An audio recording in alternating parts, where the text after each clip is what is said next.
kulankan oo ah mid ay soo qaban qaabisay wasaaradda horumarinta maaliyadda Soomaaliland ayaa waxa lagu soo bandhigay cilmi baadhis lagu sameeyay saameynta uu heshiiska ganacsiga iyo gudbinta alaabaha kala duwan ku yeelan karto dakhliga dalka. Waxa kulankan ka soo qayb galay wasiirka horumarinta maaliyadda Soomaaliland Dr. Saad Cali Shire, gudoomiyaha rugta ganacsiga Soomaaliland, mas'uuliyiin marti sharaf iyo dadweyne aad u tiro badan. Ugu horeyn waxa halkaasi ka hadlay wasiirka horumarinta maaliyadda Soomaaliland Dr. Saad Cali Shire, waxaana hadaladiisi kamid ah waxaanu ka hadlaynaa ganacsigu sidiisaba horta wuu barakaysan yahay, wax soo saar maaha oo dhulka wax kama soo saaro, badna wax kama soo saaro, laakiin wuxuu qabtaa khidmad loo baahan yahay oo inta wax soo saarta ay u baahan tahay. wuxuu isku xidhaa laba isu baahan oo mid walba uu doonayo ka kale wuxuu hayo.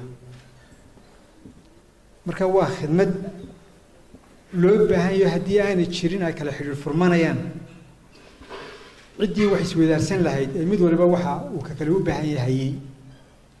marka qof walba wixii u baahan yahay uu helo ayaa waxa abuurmaya in la baahi tiro amba la qabtiro qof walba baahidiisa. innaka dhaqaaleheen waa dhaqaale laba tiir ku dhisan. tiirna waa xoolo, tiirna waa ganacsi. marka daraasad lagu sameeyey qaybaha kala duwan ee dhaqaaluhu wuxuu ku soo biiriyo guud ahaan wax soo saarkeena, waxa xagga sare kaga jira waa xoolo iyo ganacsi. waa labada weey. labadu waxay u baahan yihiin in la dhaqaaleeyo oo la kobciyo ay loo u baahan yihiin. weliba innaka dhaqaalaheenu wuxuu ku jiraa dhaqaalayaasha ugu furfuran. haddii la isu geeyo waxaynu soo iibsano iyo waxaynu iibino, waxay leeg tahay dhaqaalaheenu wax soo saarkeena oo dhan bay leegtay sanadkii. amba haddii afka ingiriiska la yidhaahdo exportka iyo importka haddii la isu geeyo waa GDP-gana leegtay amba gross domestic product. marka horta waxaynu nahay يعني dhaqaaleenu waa mid ganacsi. waxaanu la ganacsanaa wadamo fara badan baynu ka ganacsanaa, laakiin wadamada inoogu muhiimsan xagga ganacsiga waxaa ka mid ah waddanka Itoobiya jaarkeena ayaa ka mid ah. waa waddan ballaaran oo imka dadkiisu ay yihiin ilaa 100 milyan iyo dheeraad. waxaa la filayaa 25 sano ka bacdi inay noqdaan 250 milyan. waaynu jaarnahay, fursado fara badan oo ganacsi baa labadeennaba inaga dhexeeya. marna waxaynu wax iswadaarsan karraa waxaynu soo saaro labadeennuba, marna waxaynu iswadaarsan karraa marinka. inaku marin baynu nahay.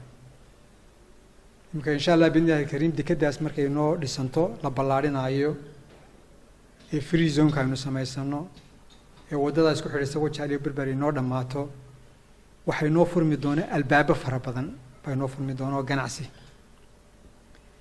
marka waa su'aal meesha ku jirta inaynu isweydiino furitaankaasi muxuu faa'iido inoo leeyahay, maxayse tahay inaynu u daymo la'aano oo laga yaabo mataqaanaa dhibaato inay naga yimaadaan. wax kastoo dheef lihina dhibna way leeyihin. marka daraasad baa la sameeyey arrinkaa ku saabsan oo halkan lagu soo bandhigi doono maanta. gabagabadii waxaa halkaasi ka hadlay gudoomiyaha rugta ganacsiga Soomaaliland Jamaal Caydiid Ibrahim. hadda wixii dar inoogu jirto ayaynu isla eegi doonaa. walaanu waxaan ku faraxsanahay in ciddii stakeholderska haysaaka ay wada joogto oo ay hawshaa ka wada hadlayso. waa soo dhaweynaynaa, waanu sii wadi doonaa. Axmed Maxamuud Cumar Axmed Dayax, Bulsha TV.